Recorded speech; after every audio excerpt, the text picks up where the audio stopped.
Assalamualaikum warahmatullahi wabarakatuh. Baik, Ibu dosen dan teman-teman semuanya. Mudah-mudahan hari ini kita dalam lindungan Allah Subhanahu wa taala, kita diberi kesehatan semuanya. Amin, amin ya robbal alamin. Baik, saya Irma Oktaviani akan memaparkan materi tentang masyarakat dan pranata sosial. Manusia hidupnya sangat bergantung pada makhluk hidup. Dalam menghadapi lingkungan sekitar, manusia memiliki sifat toleransi, rasa ingin tahu, bersahabat, dan peduli sosial terhadap manusia lain. Naluri untuk hidup bersama manusia disebut hubungan sosial, yang kemudian diatur dalam pranata-pranata sosial guna memenuhi keperluan bidangnya masing-masing. A. Pengertian pranata sosial. Pranata sosial adalah kumpulan atau sistem norma yang mengatur tindakan manusia dalam kehidupan masyarakat. Pranata sosial berasal dari bahasa asing social institution. Itulah sebabnya ada beberapa ahli sosiologi yang mengartikannya sebagai lembaga kemasyarakatan, di antaranya adalah Surjono Sukanto. B. Ciri-ciri pranata sosial. Pranata sosial merupakan sistem pola pemikiran dan pola perilaku yang tersusun atau terstruktur. Contohnya yaitu adat istiadat, tata kelakuan, dan kebiasaan. Pranata sosial mencakup kebutuhan dasar atau basic need. Contohnya yaitu kebutuhan akan makan, sandang. Pranata sosial merupakan suatu bentuk atau cara bertindak yang mengikat.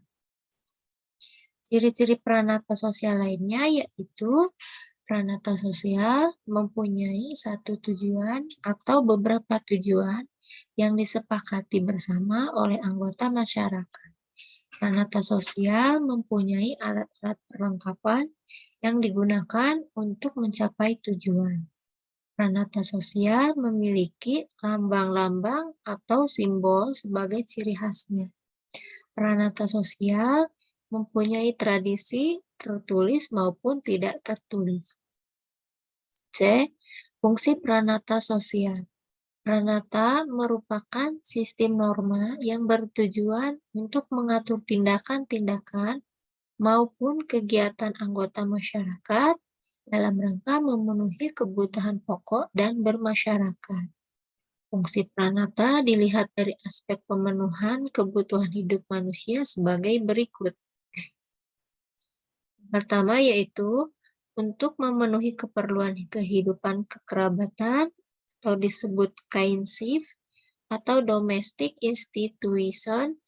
Contohnya perkawinan, tolong-menolong antar kerabat, pengasuh anak-anak. Untuk mata pencaharian hidup, memproduksi, menimbun, menyimpan, dan mendistribusikan produksi dan harta disebut economic institution. Contohnya yaitu pertanian dan peternakan. Fungsi lainnya yaitu pranata yang berfungsi memenuhi keperluan penerangan dan pendidikan manusia supaya menjadi anggota masyarakat yang berguna disebut educational institution. Contohnya taman kanak-kanak dan pendidikan dasar. D. Jenis-jenis pranata sosial. Pertama yaitu pranata keluarga. Terbentuknya keluarga dibentuk melalui perkawinan yang diselenggarakan menurut undang-undang yang berlaku yaitu Undang-Undang Nomor 1 Tahun 1974 tentang perkawinan. A. Yaitu perkawinan adalah ikatan lahir dan batin antara seseorang pria dengan seorang wanita sebagai suami istri dengan tujuan membentuk keluarga yang bahagia dan kekal berdasarkan ketuhanan yang Maha Esa. B. Perkawinan adalah sah apabila dilakukan menurut hukum masing-masing agama yang dianut sesuai dengan Undang-Undang Dasar 1945 Pasal 20. Oke, tiap-tiap perkawinan dicatat menurut peraturan perundang-undangan yang berlaku. B. Fungsi peranata keluarga. Peranata keluarga memiliki fungsi sebagai berikut, yaitu yang pertama, fungsi pengaturan hubungan biologis. Yang kedua, memelihara kelangsungan keturunan melalui kelahiran. Yang ketiga, merawat dan memiliki anak-anak. Yang keempat, mensosialisasikan anak. Yang kelima, yaitu mengatur, menempatkan status sebagai penerus warisan sosial. C. Pranata agama. Sebagai suatu pranata sosial di tengah masyarakat, agama mempunyai fungsi pokok sebagai berikut. Yang pertama yaitu membantu terhadap pencaharian identitas moral.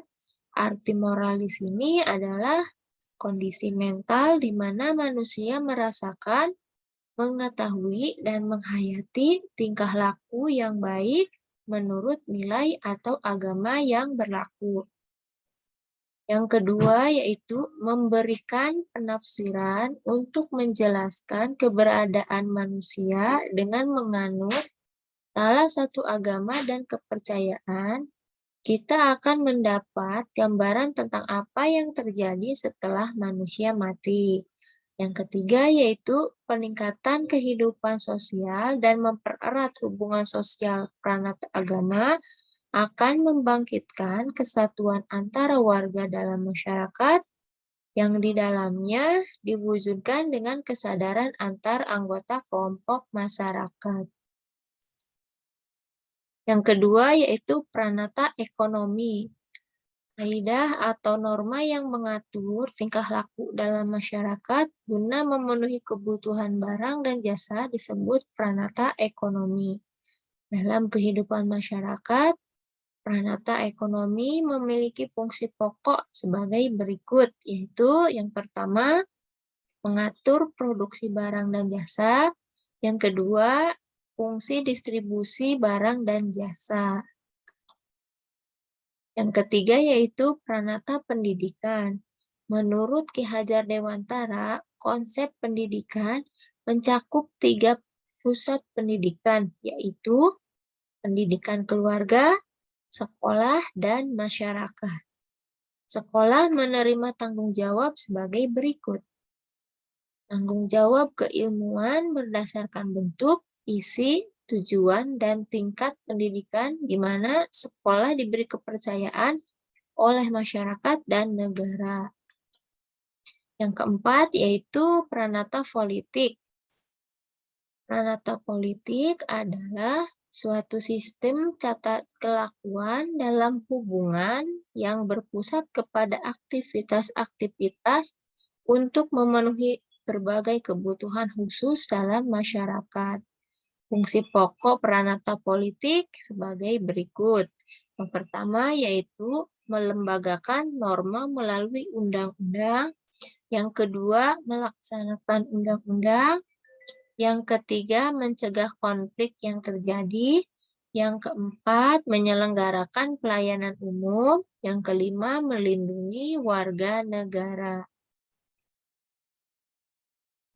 Mungkin cukup sekian pemaparan materi dari saya tentang masyarakat dan pranata sosial.